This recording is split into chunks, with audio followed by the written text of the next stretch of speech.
They called it the Silent Scream, a distress signal that traveled faster than light itself, carrying with it the desperate pleas of dying civilizations across the galaxy. For 3,000 years, advanced species had answered these calls with diplomats, peacekeepers, and humanitarian aid. They sent their best and brightest, their most compassionate souls. But when the Void Hunters emerged from the dark spaces between stars, devouring entire worlds and leaving nothing but cosmic dust in their wake, those same civilizations found their mercy was meaningless, against an enemy that knew only hunger. The galaxy's cry for help grew louder, more desperate. World after world fell silent. The Great Alliance Council met in emergency session, their most brilliant minds searching for a solution that didn't exist in their databases of peaceful resolutions and diplomatic protocols. That's when someone mentioned the humans. The young species from the third planet of an unremarkable yellow star.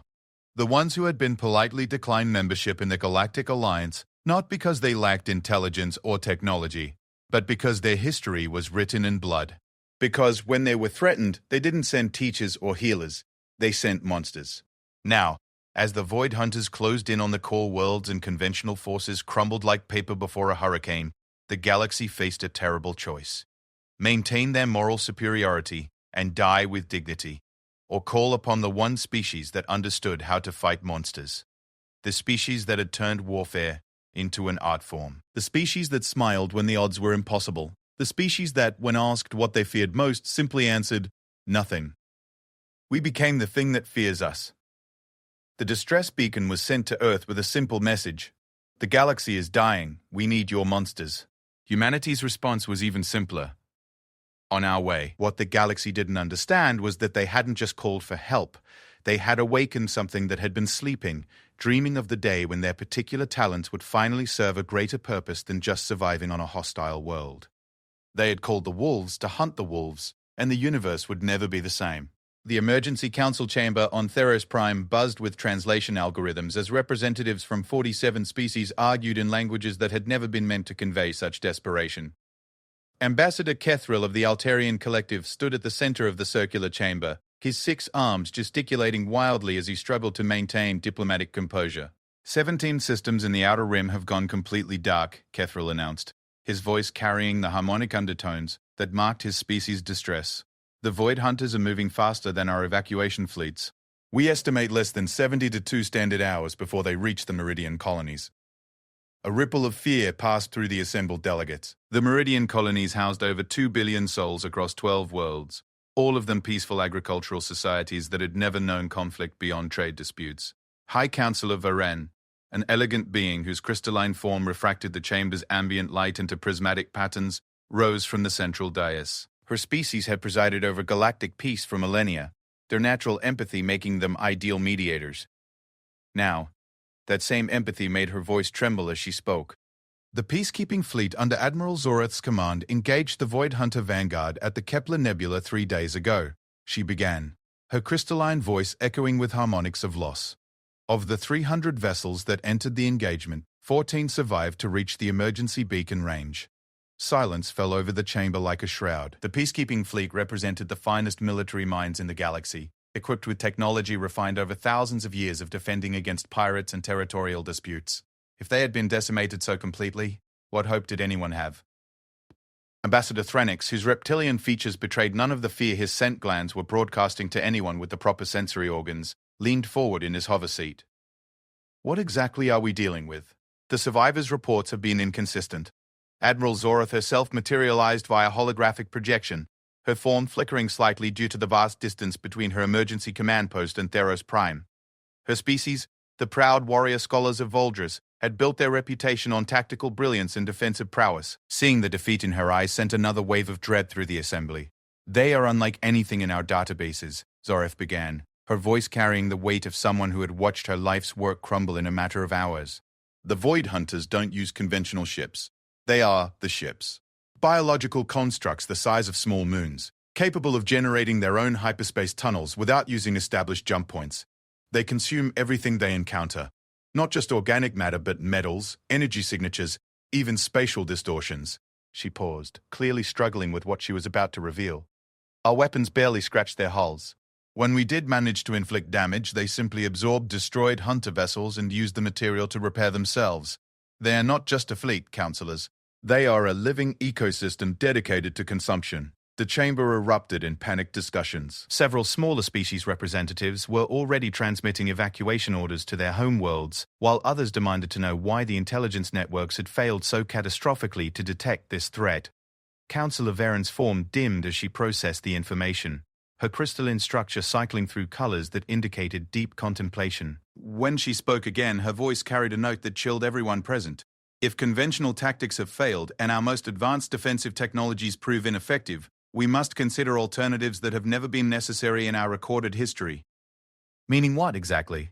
Demanded Ambassador Xeris of the Centauri Trade Federation, her insectoid features clicking in agitation. It was Ambassador Kethril who spoke the words that everyone had been thinking, but none had dared voice. We need to contact species that we have deliberately excluded from our alliance. Species whose military capabilities exceed our own, regardless of the philosophical incompatibilities. The suggestion hung in the air like a toxic cloud. The Galactic Alliance had been built on principles of peace, diplomacy, and mutual cooperation.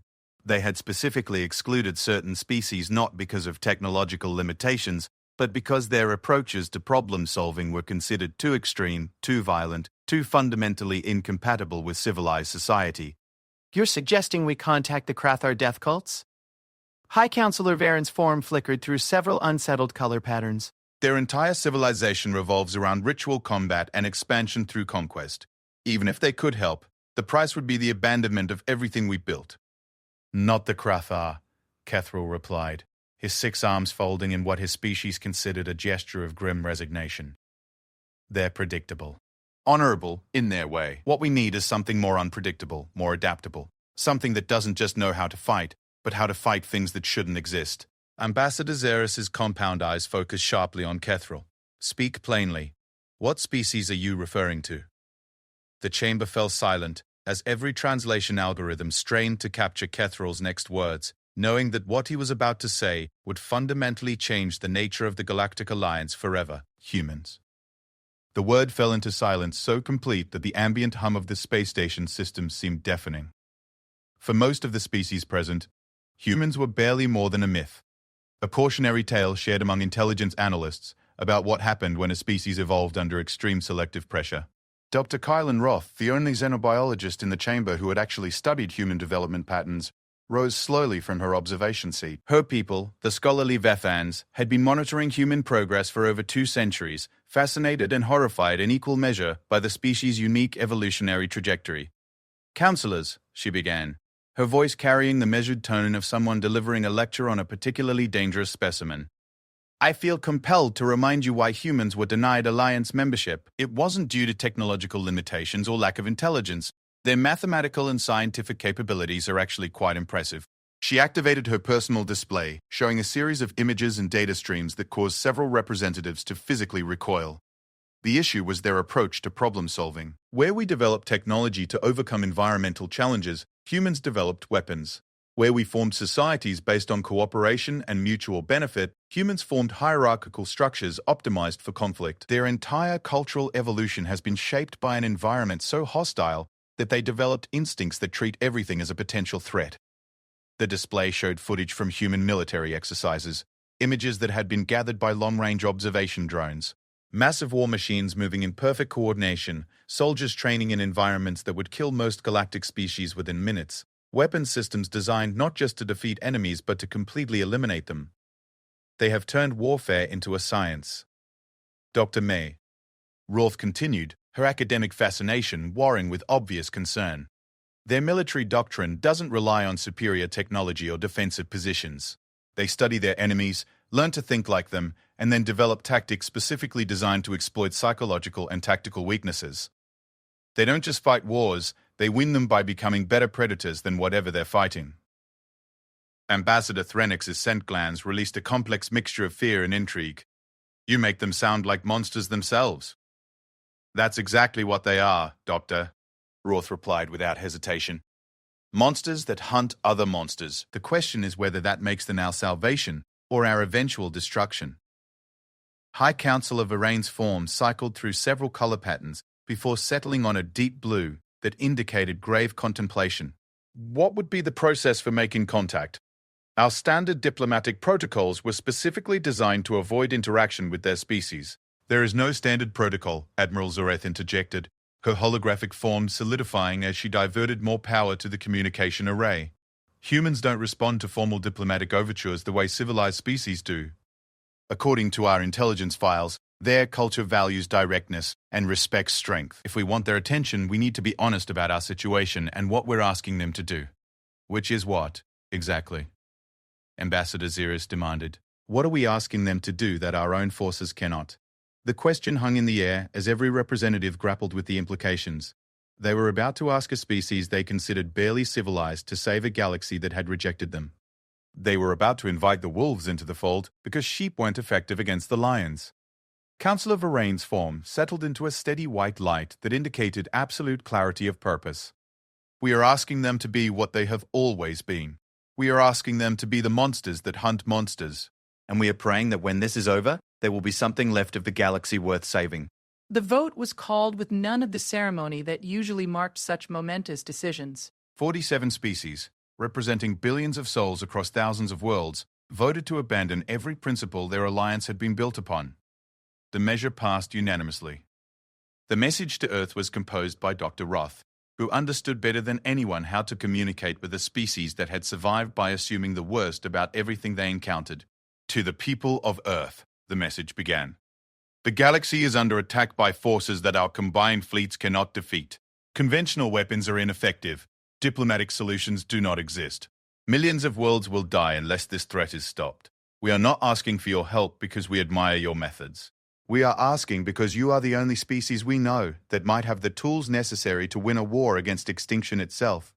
If you choose to help us, understand that we are asking you to be what you have always been, what we have always feared you were. We are asking you to be monsters. Attached are all available tactical data and coordinates for staging areas. Time is critical. Please respond immediately. The message was transmitted on a broad-spectrum emergency frequency that would reach Earth's primary communication arrays within 6 hours. The Galactic Alliance then did something it had never done in its 3,000-year history. They waited for the monsters to answer. On Earth, deep beneath the Rocky Mountains, Fleet Admiral Sarah Chen received the message at 0347 hours local time. She read it twice, then immediately activated every emergency protocol in the Terran Defense Force's arsenal. As alarms began sounding across 6 continents and every military installation on 8 worlds, she sent a single message to the galaxy that had rejected humanity for being too violent. Message received and understood. Fleet deployment begins in 18 hours. We'll bring the tools. Hope you're ready for the monsters you asked for. Fleet Admiral Sarah Chen stood in the primary command center of Olympus Station, humanity's most advanced military installation, watching as her species transformed itself from a planetary defense force into something that would give nightmares to the galaxy that had summoned them. The massive holographic displays around her showed deployment status across 8 human colonies, each one contributing vessels and personnel to what they were calling Operation Shepherd's Crook. The name was Chen's idea, taken from an ancient Earth proverb about protecting sheep from wolves. The irony wasn't lost on her that humanity was being asked to play shepherd to a galaxy full of species that had spent centuries avoiding them because they were afraid humans were the wolves. Admiral, the Titan-class vessels are reporting full combat readiness, announced Captain Marcus Webb, her chief of operations. All 5 dreadnoughts are equipped with the new quantum disruption arrays and full complements of Reaper drones. Chen nodded, watching as the massive warships appeared on her tactical display. Each Titan-class dreadnought was over 3 kilometers long, designed not just to win battles but to end them so decisively that enemies would surrender rather than face the possibility of meeting human forces again. The ships looked like mechanical predators, all angular lines and weapon emplacements that made no concessions to aesthetics or comfort. What about the specialist units? Chen asked, referring to the human military's most controversial assets. The Wraith Corps is standing by on Deimos Station, Webb replied, his voice carrying a note of unease that even experienced military officers felt when discussing humanity's most elite killers. Commander Reyes reports that all 300 operators are equipped with the latest neural interface technology and full-spectrum warfare packages. They're requesting permission to begin psychological profiling of the enemy based on available intelligence. Chen almost smiled at that, The Wraith Corps represented everything that made the galaxy afraid of humanity, condensed into 300 individuals who had volunteered to have their brains surgically modified to become perfect killers. They could think like their enemies, predict their actions, and eliminate them with an efficiency that bordered on supernatural. The fact that they were already studying the Void Hunters like specimens in a laboratory was typical of the human approach to warfare, granted. Tell Commander Reyes that I want full tactical assessments within 12 hours. If we're going to hunt these things, we need to understand how they think. The massive display shifted to show human fleet movements across known space. Vessels that had been scattered across mining operations, exploration missions, and defensive positions were converging on staging areas with mechanical precision. Unlike the chaotic evacuation efforts that were consuming galactic resources, human fleet movements looked like the gears of a vast machine clicking into place. Dr. Elena Vasquez, the chief xenobiologist who had been analyzing the galactic intelligence data, approached Chen's command platform at the measured pace of someone bearing bad news. Her team had been working around the clock since the message arrived, trying to understand an enemy that defied conventional biological classification. "Admiral, we've completed our preliminary analysis of the Void Hunter specimens," she announced, holding a data tablet that displayed images guaranteed to give anyone nightmares. "I need to brief you on what we're dealing with before the fleet deploys." Chen gestured for her to proceed, watching as the main display shifted to show the xenobiological analysis. What appeared was something that challenged every assumption about life in the universe. "The Void Hunters aren't a species in any conventional sense," Dr. Vasquez began, her voice carrying the clinical detachment of someone who dealt with biological nightmares for a living. "They appear to be artificial constructs, but not mechanical. Think of them as living weapons that someone or something designed specifically to consume and convert matter at a galactic scale." The display showed cross-sectional analysis of hunter tissue samples that had been recovered from the few battles where galactic forces had managed to inflict damage. The internal structure was unlike anything in Earth's databases, combining elements of organic tissue with crystalline matrices that seemed to serve as both computing systems and weapons platforms. "They reproduce by consumption and conversion," Dr. Vasquez continued. "Every bit of matter they consume becomes part of their biomass, which they can then reshape into whatever forms are most effective for their current objectives. Ships, weapons, even atmospheric processes. They're not just an invasion force, they're a complete ecosystem designed to replace whatever they encounter." Chen studied the data, her mind already shifting into the analytical mode that had made her one of humanity's most effective military commanders. "Weaknesses? That's the interesting part," Dr. Vasquez replied, activating another set of displays. "Their greatest strength is also their greatest vulnerability. Because they're designed to adapt and consume, they don't have fixed evolutionary pressures. They're essentially biological machines that can be reprogrammed if you understand their control systems." "You're talking about hacking them?" "I'm talking about turning their own adaptive capabilities against them. They learn from everything they consume, which means they integrate the tactical knowledge and defensive strategies of their victims. But that also means they're vulnerable to information warfare. If we can introduce corrupted data into their consumption process, we might be able to turn them against each other or even cause system-wide failures." Chen nodded slowly, already seeing possibilities that no galactic strategist would have considered. "What would we need to make that work?" "Close contact with active hunter specimens. We need to get our people inside their structures during active consumption phases. It's essentially a boarding action against enemies that are living ships." The implications sent a chill through the command center. What Dr. Vasquez was suggesting was that human forces would need to intentionally get consumed by the Void Hunters in order to hack them from within. It was the kind of tactic that only a species comfortable with impossible odds would even consider. "I want detailed mission parameters on my desk within 6 hours, Chen ordered. "Include equipment specifications for hostile environment operations and neural interface requirements for real-time biological system infiltration." Captain Webb looked up from his tactical station with the expression of someone who had just received confirmation that his commanding officer was completely insane. "Admiral, you're talking about deliberately feeding our people to these things." "No, Captain. I'm talking about turning our people into a virus that these things will voluntarily consume." There's a difference. The distinction was lost on most of the command staff, but Chen knew it would make perfect sense to the Wraith Corps operatives who would actually carry out the mission. Humans had a long history of turning their supposed weaknesses into weapons, and their willingness to sacrifice everything for tactical advantage had allowed them to survive on a world that actively tried to kill them. "Admiral," announced Lieutenant Commander Torres from the communications station, "we're receiving a priority transmission from Galactic Alliance Command. They're requesting a preliminary conference to discuss integration protocols for human forces with existing defensive structures." Chen almost laughed. The galaxy was about to discover that humans didn't integrate with existing anything. They replaced it with something more efficient. Tell them we'll hold a conference, but not about integration. We need complete tactical authority over all operations in Void Hunter-contested regions. Their forces can provide support and evacuation assistance, but they don't have the experience necessary to direct operations against this type of enemy. The request was diplomatically outrageous. Chen was essentially telling a galactic alliance that had existed for 3,000 years that they weren't qualified to direct their own defense. But she also knew that human tactics would be incomprehensible to species that had never faced existential threats. While her staff worked to establish communication protocols with galactic forces, Chen reviewed the deployment schedules for humanity's most specialized assets. The standard fleet vessels would handle conventional engagement scenarios, but this operation would require tools that most civilized species would consider war crimes. The plague ships were already moving into position, massive vessels designed to deploy biological agents that could corrupt enemy ecosystems at the molecular level. Their existence violated every galactic convention on biological warfare, which was exactly why they had never been used against galactic targets. The Phantom Fleet consisted of vessels equipped with stealth technology that made them effectively invisible to most detection systems. They were designed for deep penetration missions behind enemy lines, carrying weapons packages that could eliminate entire command structures without warning. Most disturbing of all were the Harvester Corps, human special forces who had been trained to operate in environments where conventional life support was impossible. They could survive inside enemy vessels, adapting to hostile conditions and gathering intelligence that would allow human forces to target psychological and biological weaknesses. Chen knew that when galactic forces saw human military doctrine in action, they would understand why humanity had been excluded from civilized space. But they would also understand why they had called for help when civilization itself was threatened.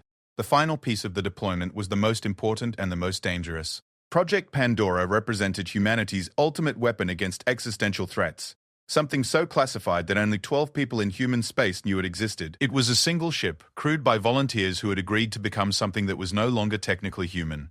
Their biology had been modified to survive inside cosmic-scale threats. Their psychology altered to remain functional in environments that would drive normal humans insane. They were humanity's answer to problems that couldn't be solved with conventional warfare. Chen accessed the classified communications array and sent a message that would activate sleeper cells across human space. Pandora Protocol is authorized. All assets are cleared for unlimited engagement. Rules of engagement are simple: win. As human forces began moving toward their destinations, Chen reviewed the psychological profiles of the alien species they were supposed to protect. Most of them had never experienced warfare beyond territorial disputes and resource conflicts.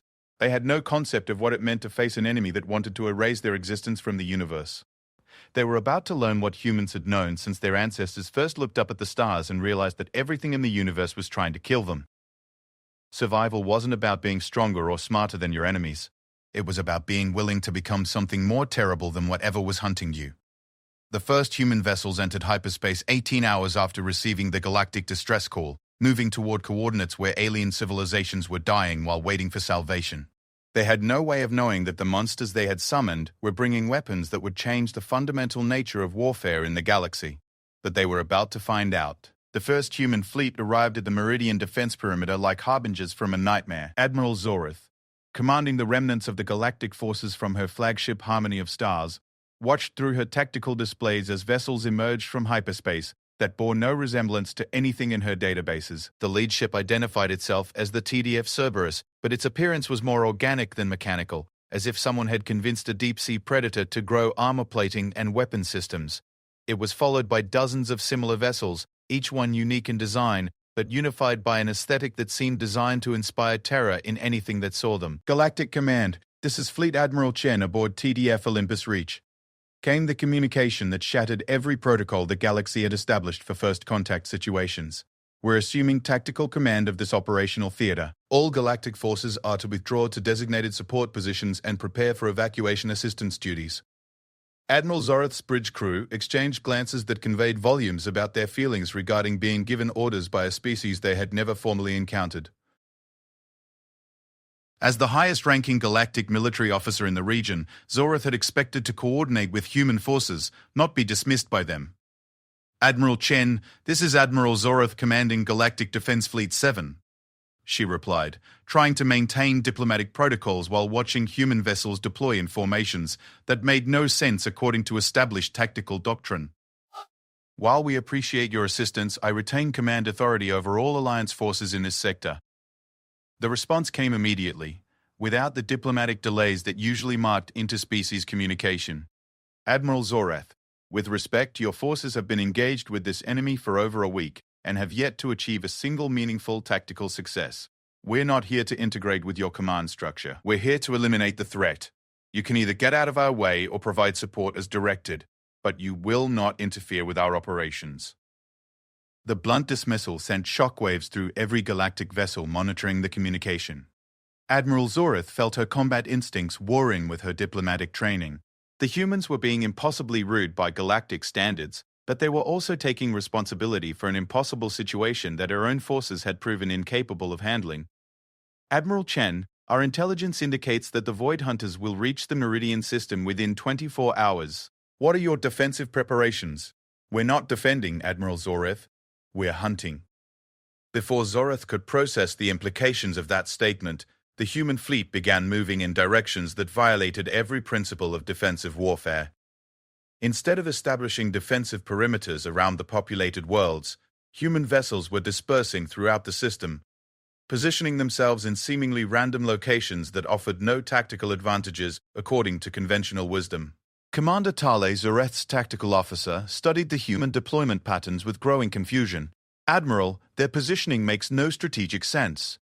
They're spreading their forces too thin to concentrate firepower, and they're positioning vessels in areas that will make mutual support impossible.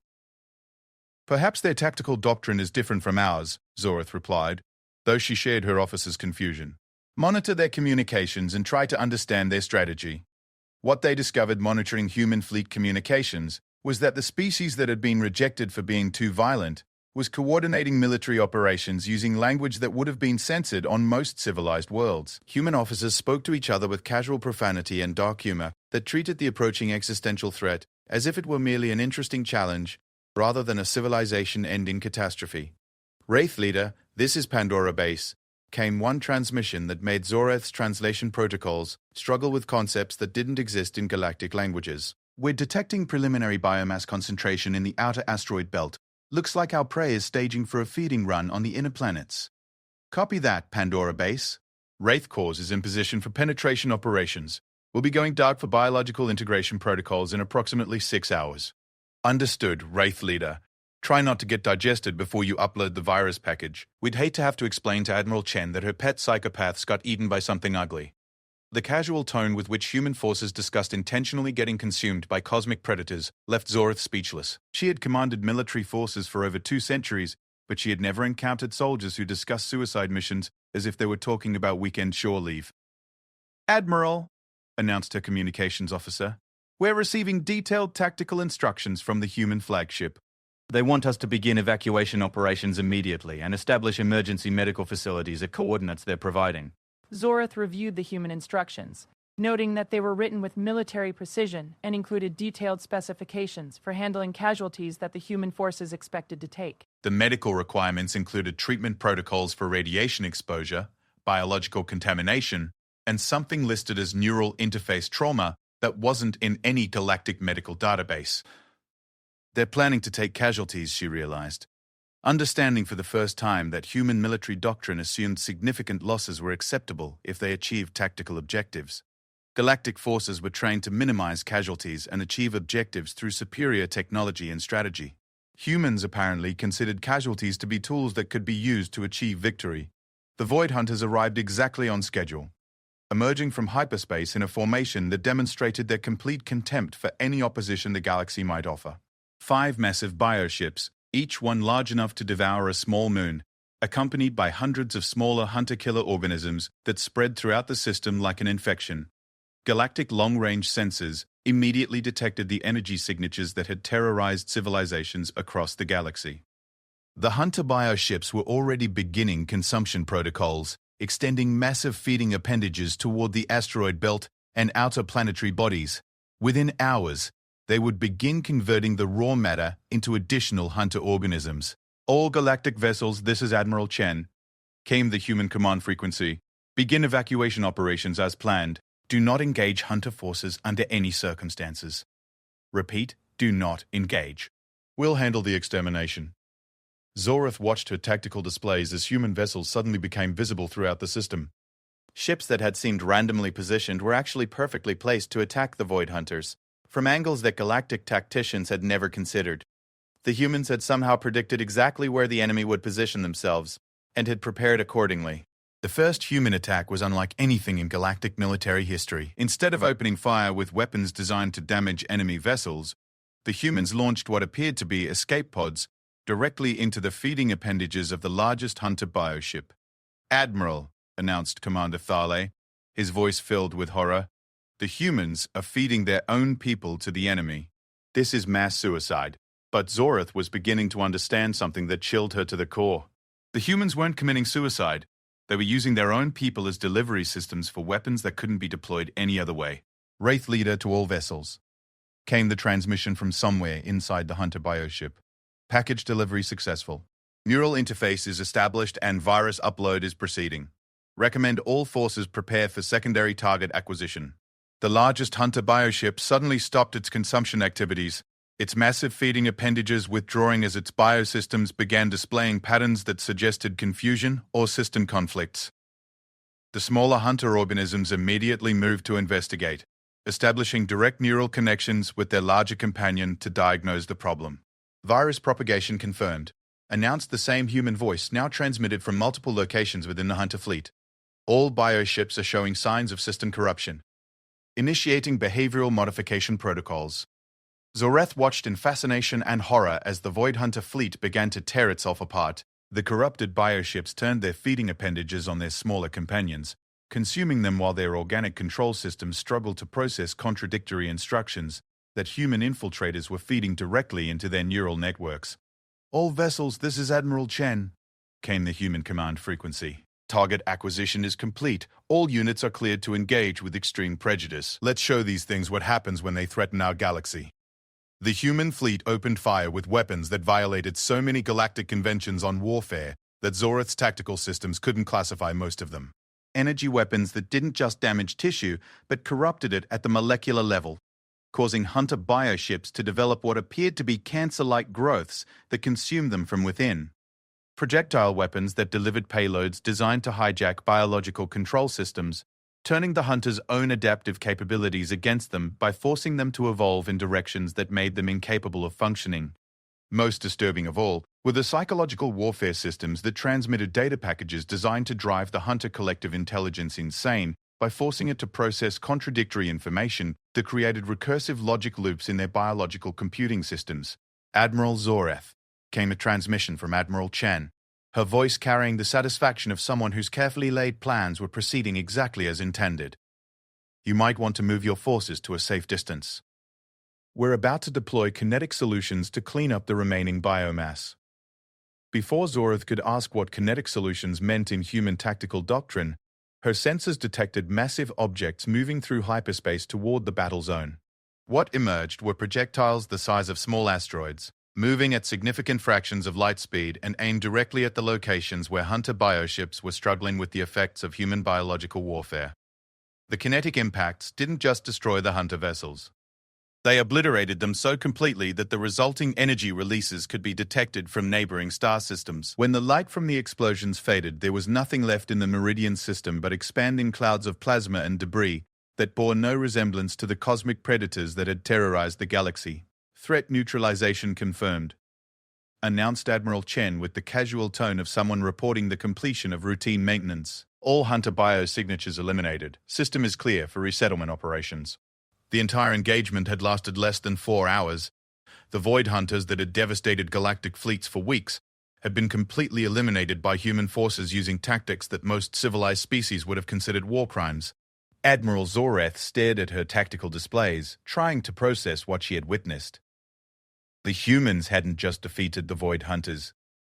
They had demonstrated a level of tactical sophistication and strategic ruthlessness that suggested they had been preparing for this type of conflict their entire evolutionary history. "Admiral Chen," she transmitted, her voice carrying a mixture of gratitude and fear, "the Galactic Alliance owes you a debt that can never be repaid. Your tactics were effective, if unconventional. Admiral Zorth, this was just the opening engagement. According to our intelligence analysis, the Void Hunters aren't a single fleet. They're scouts for something much larger. The main force is probably still approaching from outside galactic space, and when it arrives, it'll be prepared for everything they learned from these advanced units. The implication sent a chill through every galactic vessel monitoring the communication. If what they had just witnessed was only a preliminary engagement against scout forces, what would the main battle look like? What are you suggesting, Admiral Chen? I'm suggesting that you get used to working with monsters, Admiral Zorth, because we're about to show you what human warfare looks like when we're really trying to win. 3 weeks after the Meridian engagement, the Galactic Intelligence Networks detected something that confirmed Admiral Chen's darkest predictions. Long-range sensors positioned at the galaxy's edge began registering spatial distortions that dwarfed anything previously recorded. The main Void Hunter fleet was approaching, and its size defied comprehension. Dr. Alina Vasquez stood in the primary analysis chamber aboard the human command vessel Leviathan's Dream, surrounded by holographic displays showing sensor data that painted a picture of approaching apocalypse. The main hunter force consisted of bioships so massive that they registered as gravitational anomalies, accompanied by escort swarms that numbered in the millions. "Admiral," she announced to Chen, who was reviewing tactical preparations that had been ongoing since the first encounter. "The approaching force is approximately 50 times larger than the scout fleet we encountered at Meridian. Our projections indicate they're carrying enough biomass to consume and convert every inhabited system in the galactic core." Chen nodded grimly, watching as her displays updated with deployment status for human forces across 12 star systems. The victory at Meridian had provided valuable intelligence about hunter capabilities, but it had also revealed the true scope of the threat facing galactic civilization. "What's our timeline?" "Based on current approach vectors, the main force will reach the outer defensive perimeter in approximately 72 hours. However, they're deploying advanced scouts that are already engaging our monitoring stations." The advanced scouts were a revelation that had changed human tactical planning completely. Unlike the relatively simple bioships they had encountered before, these new hunter variants showed clear signs of having learned from the Meridian engagement. They were using new defensive protocols that seemed specifically designed to counter human infiltration tactics. "They've adapted," Chen acknowledged, her voice carrying the satisfaction of someone whose enemy had just confirmed that they were worth taking seriously. "Good, that means they consider us a real threat." Commander Sarah Reyes, leader of the Wraith Corps, approached Chen's command station with the predatory grace that marked all successful human special operations personnel. Her neural interface modifications were visible as subtle scarring around her temples, marking her as one of the few humans who had volunteered to have their brains surgically modified to interface directly with alien technology. "Admiral, we've completed analysis of the neural interface data from the Meridian operation," she announced, holding a data slate that contained information gathered from inside Hunter bioships by human operatives who had allowed themselves to be consumed. "The main fleet is definitely operating under different tactical parameters." "Explain." "The hunters we encountered at Meridian were essentially automated systems, following programmed consumption protocols without significant tactical adaptation.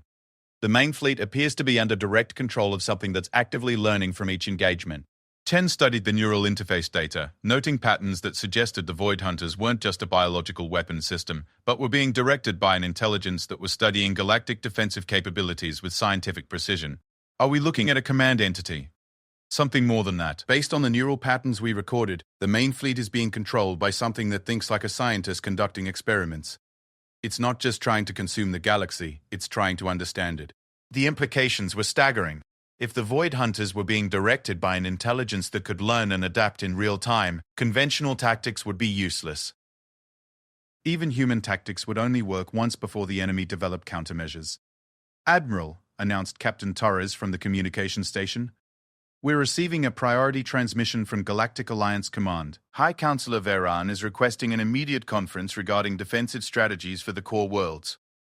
Chen almost smiled at the request. The galactic leadership was still thinking in terms of defensive strategies when they were facing an enemy that could learn from and counter any defense. What the galaxy needed wasn't better defenses, but a completely different approach to warfare. "Tell the Counselor that we'll meet, but not to discuss defense. We're going on the offensive." The conference took place aboard Olympus Station, humanity's mobile command facility, which had been moved to a staging area just outside the galactic core. High Counselor Varan materialized via holographic projection, along with representatives from 12 major species, all of them displaying body language that suggested they were struggling to comprehend the scale of the approaching threat. Admiral Chen, Varen began, her crystalline form cycling through color patterns that indicated extreme stress. Our combined analysis suggests that conventional defensive strategies will be insufficient against the main hunter force. We need to discuss evacuation protocols for core world populations. Counselor Varen, with respect, evacuation protocols won't save your species. The hunter main force is large enough to pursue fleeing populations across multiple galaxies. Running isn't an option. Then what do you suggest? Demanded Ambassador Kethril, his 6 arms gesticulating in patterns that revealed barely controlled panic. Our fleets cannot stand against enemies that large.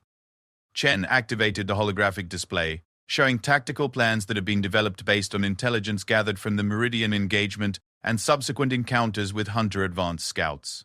We don't fight them where they expect to be fought. We don't use tactics they can study and counter. We become something they can't understand or predict. The display showed human fleet movements that violated every principle of military logistics. Instead of concentrating forces for defensive stands, human vessels were dispersing throughout empty space, positioning themselves in locations that offered no tactical advantages and no clear objectives.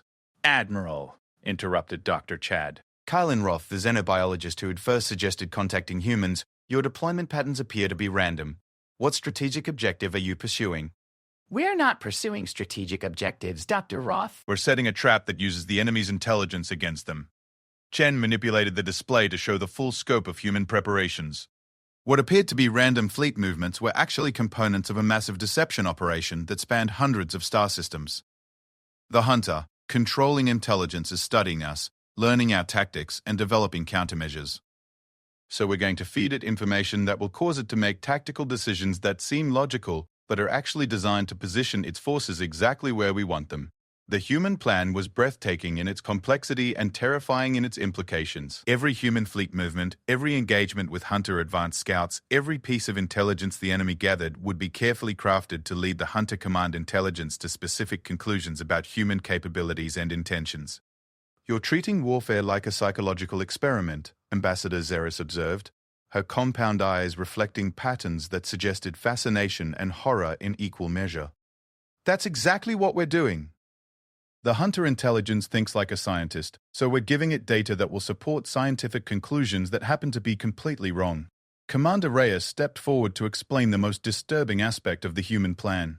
Based on our neural interface analysis, the Hunter Command intelligence processes tactical information by consuming and analyzing the memories of defeated enemies. So we're preparing volunteers who will allow themselves to be consumed while carrying false memories that have been surgically implanted using human neural interface technology. The assembled galactic representatives recoiled as they realized the implications. Humans were planning to deliberately sacrifice their own people, but not before surgically modifying their brains to contain false information that would mislead the enemy about human capabilities and intentions. This is monstrous, whispered High Counselor Varen, her form cycling through colors that indicated moral revulsion. You're talking about mutilating your own people's minds and feeding them to the enemy. We're talking about using every available resource to win a war for the survival of galactic civilization, Chen replied without apparent emotion. The volunteers understand the risks and have consented to the procedures. Their sacrifice will allow us to position the main Hunter force exactly where we need it to be. Admiral Zorath, who had been silent throughout the briefing, finally spoke with the voice of someone who was beginning to understand why humans had been excluded from civilized space.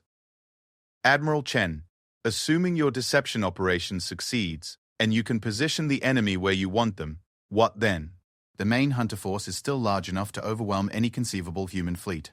Chen's expression shifted to something that sent chills through every alien representative present. It was the smile of a predator that had cornered its prey and was about to demonstrate why it had survived everything the universe could throw at it. Admiral Zorath, we're not planning to fight the main Hunter force. We're planning to kill the intelligence that controls it. The display shifted to show specifications for a weapon system that existed nowhere in galactic databases. Project Pandora had been revealed to the galactic leadership as humanity's answer to threats that couldn't be defeated through conventional warfare. The Pandora device is a relativistic kill vehicle equipped with exotic matter warheads and crewed by volunteers who have undergone biological modifications that allow them to survive inside cosmic-scale organisms. Chen explained, her voice carrying the casual tone of someone discussing a routine engineering problem. The weapon will be delivered by human operatives who will infiltrate the Hunter command structure during the main engagement. Once inside, they'll locate the controlling intelligence and eliminate it using methods that will prevent the Hunter Collective from developing countermeasures. Methods? Asked Dr. Roth, though her expression suggested she wasn't sure she wanted to know the answer. Exotic matter annihilation. We're going to erase the controlling intelligence from reality at the quantum level. The Hunter Collective will survive, but it will be lobotomized and incapable of coordinated action. The assembled representatives sat in stunned silence as they processed what they had just been told. Humans weren't just planning to win the war against the Void Hunters. They were planning to do it using weapons and tactics that challenged basic assumptions about the nature of reality itself. Admiral Chen, High Counselor Varen, finally managed to say, "If you possess weapons of such destructive capability, why didn't you deploy them during the initial engagement?" "Because we needed to study the enemy first. The Pandora device only gets one shot, and we needed to understand Hunter Command protocols before we could target the controlling intelligence effectively." Chen paused, studying the faces of aliens who were finally beginning to understand what they had asked for when they called upon humanity for help. "Counselor Varen, your species have spent thousands of years building a civilization based on cooperation and peaceful coexistence. You've created something beautiful that deserves to survive, but you've also created something that was incapable of defending itself against existential threats. And you've created something that can? We've created something that becomes more dangerous the more desperate the situation becomes. The closer we get to extinction, the more willing we are to use methods that civilized species would consider unthinkable."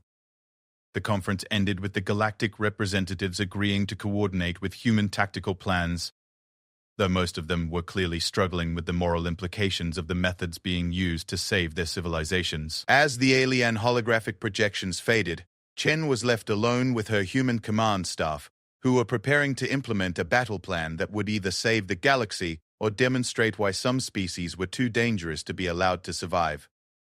"Admiral," announced Commander Reyes, "Pandora team reports ready for deployment. The infiltration volunteers are prepared for biological insertion into Hunter command structures." "And the false memory implants?" "Surgical procedures completed successfully." The volunteers now carry memories of human tactical capabilities and fleet strengths that will lead the Hunter intelligence to position its forces exactly where we need them. Chen nodded, watching as the final preparations proceeded with mechanical precision. In 72 hours, humanity would either prove that they deserved a place among civilized species or confirm why they had been excluded from the galactic community in the first place. Either way, the universe was about to learn what happened when monsters were given permission to do whatever was necessary to win. The main Void Hunter fleet arrived at the galactic core like a living apocalypse, emerging from hyperspace in formations that blotted out the stars themselves. Bioships the size of moons moved in perfect coordination, their massive forms pulsing with bioluminescent patterns that served as communication networks for the collective intelligence directing them. Admiral Chen watched from the bridge of Leviathan's Dream as her sensors catalogued an enemy force that dwarfed every previous estimate. The Hunter main fleet consisted of over 10,000 major bioships, each one accompanied by millions of smaller organisms that formed clouds of destruction stretching across multiple star systems. "Admiral," announced Dr. Vasquez from her analysis station, "we're detecting neural activity patterns consistent with active scientific observation. The controlling intelligence is studying our defensive positions and tactical deployments." "Perfect," Chen replied, her voice carrying the satisfaction of someone whose carefully laid trap was proceeding exactly according to plan. "Signal all units to begin Phase 1 deception protocols. Let's give our audience the show they're expecting." Across 12 star systems, human vessels began implementing tactics that appeared to follow conventional galactic defensive doctrine. Fleet formations that looked like textbook defensive perimeters, weapon deployments that suggested humans were attempting to establish kill zones around populated worlds, and communication patterns that indicated coordination problems between human and galactic forces. Every aspect of the human defensive posture was carefully designed to reinforce conclusions that the Hunter intelligence had drawn from the false memories implanted in human volunteers who had been consumed during previous engagements. The enemy was seeing exactly what the humans wanted it to see. "Wraith Leader to control," came the transmission from Commander Reyes, who was leading the infiltration team aboard vessels that had been designed to be captured and consumed by Hunter bioships. "We're in position for voluntary consumption. All team members are equipped with neural interfaces and exotic matter payloads." "Copy, Wraith Leader." Remember, you need to reach the central command node before deploying the Pandora device. We only get one shot at this. The infiltration team consisted of 12 humans who had volunteered for a mission that guaranteed they would not survive. Each one had undergone surgical modifications that allowed their bodies to survive the biological processes that hunter organisms use to consume and analyze prey.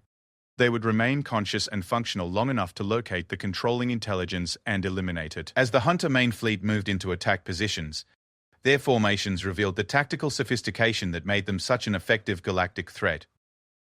Instead of simply overwhelming defensive positions with superior numbers, they were positioning themselves to systematically consume and analyze each defending force, learning from every engagement and adapting their tactics in real time.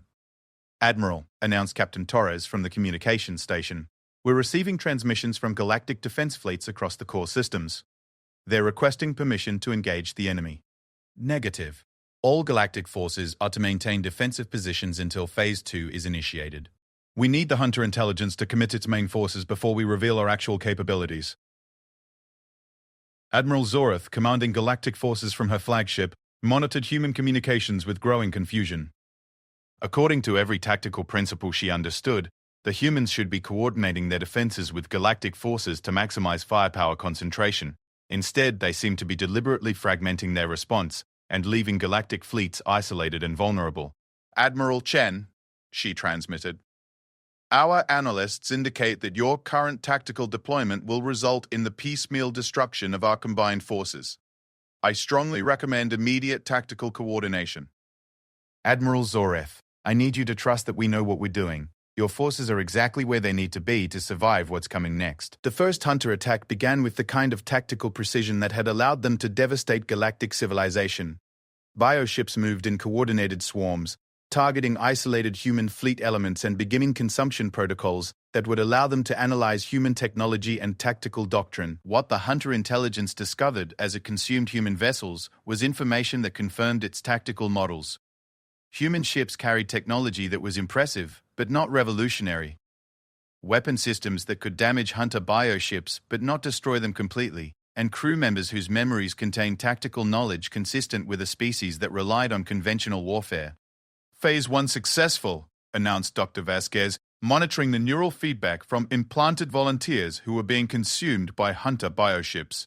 "The controlling intelligence is processing the false information and modifying its tactical approach accordingly."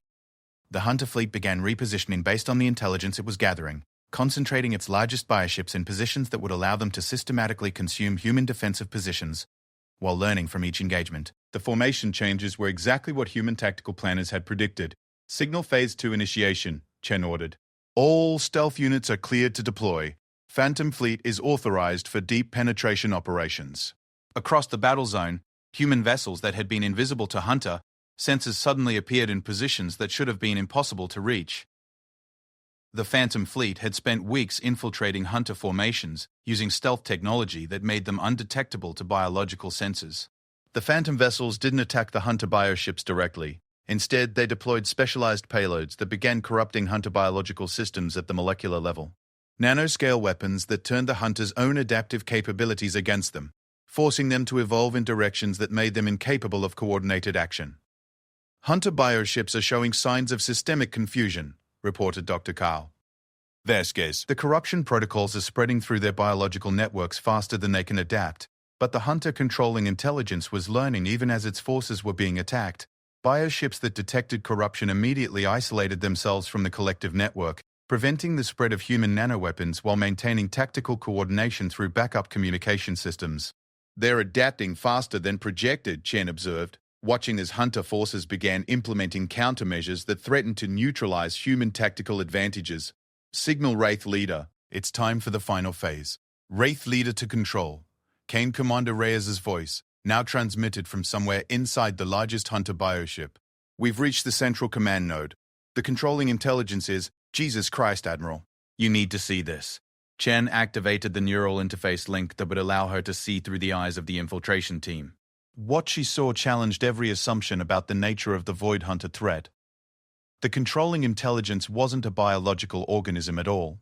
It was a mechanical construct of impossible complexity, housed within a bioship that had been grown around it like a protective shell.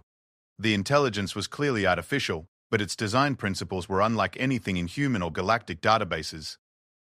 "Admiral," Commander Reyes continued, her voice tight with the strain of operating inside a hostile biological environment. "This isn't a natural evolution. Someone built this thing. The entire Hunter fleet is being controlled by an artificial intelligence that someone created to consume and analyze galactic civilization. The implications sent shockwaves through human tactical planning. If the Void Hunters were artificial constructs created by an unknown intelligence, their defeat might only delay the arrival of whatever had built them. Commander Reyes, can you determine the origin of the controlling intelligence? Working on it, Admiral. The neural interface is giving me access to its memory banks, but the data architecture is like nothing we've encountered. Wait. I'm getting something. Coordinates. Star charts. Admiral, this thing came from outside our galaxy entirely. It's a reconnaissance probe."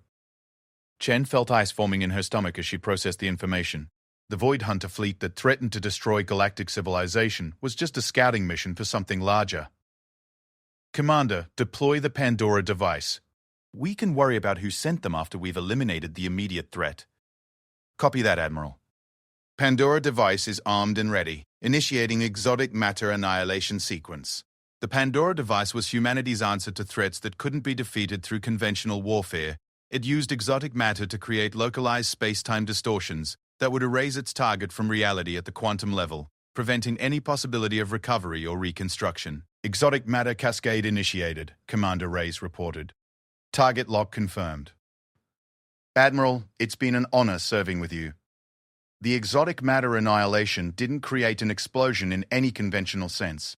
Instead, it created a sphere of absolute nothingness that expanded to encompass the Hunter Command bioship and everything within a significant radius.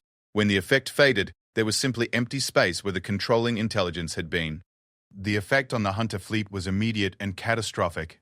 Bioships that had been moving in perfect coordination suddenly became individual organisms operating on basic survival instincts. Without the directing intelligence, they began attacking each other, consuming their smaller companions and feeding frenzies that destroyed their tactical cohesion. "All human vessels, this is Admiral Chen," she announced to the combined human and galactic fleets. "The controlling intelligence has been eliminated. All units are cleared to engage remaining Hunter forces with extreme prejudice." What followed was less a battle than an extermination operation. Hunter bioships that had been terrifying when operating under intelligent direction became merely large aggressive animals when left to their own devices. Human and galactic forces systematically destroyed the remaining Hunter organisms, using weapons specifically designed to prevent them from regenerating or adapting. Within 12 hours, the Void Hunter threat to galactic civilization had been completely eliminated. The bioships that had consumed entire worlds were reduced to expanding clouds of plasma and organic debris. But Admiral Chen knew that humanity had won only a temporary victory. Somewhere beyond the galactic rim, the intelligence that had created the Void Hunters was waiting, and it now knew that the galaxy contained species capable of destroying its reconnaissance assets. "Admiral," announced Dr. Kretop. "Vasquez, we're analyzing the data recovered from the Hunter controlling intelligence.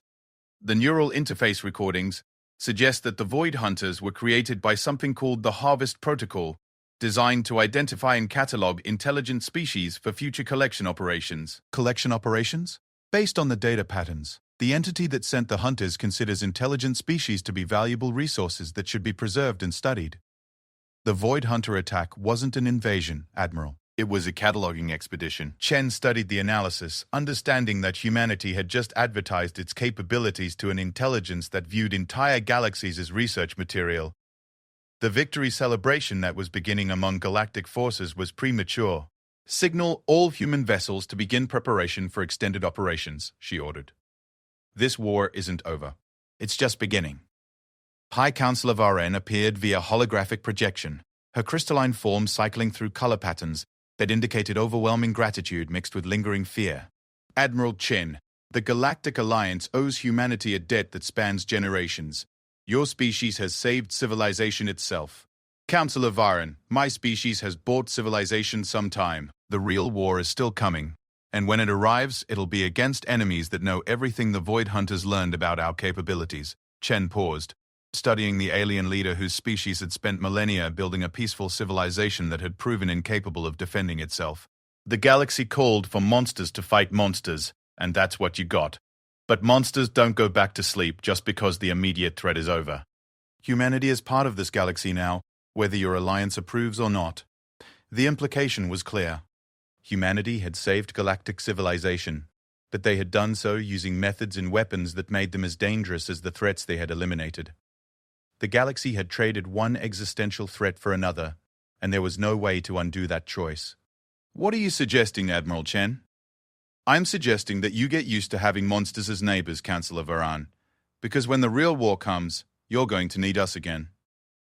As human fleets began consolidating their positions throughout the galactic core, Chen reviewed tactical projections for defending against enemies that would be prepared for human capabilities. Somewhere beyond the edge of known space, an intelligence that had created the Void Hunters was analyzing the data from their defeat and preparing countermeasures.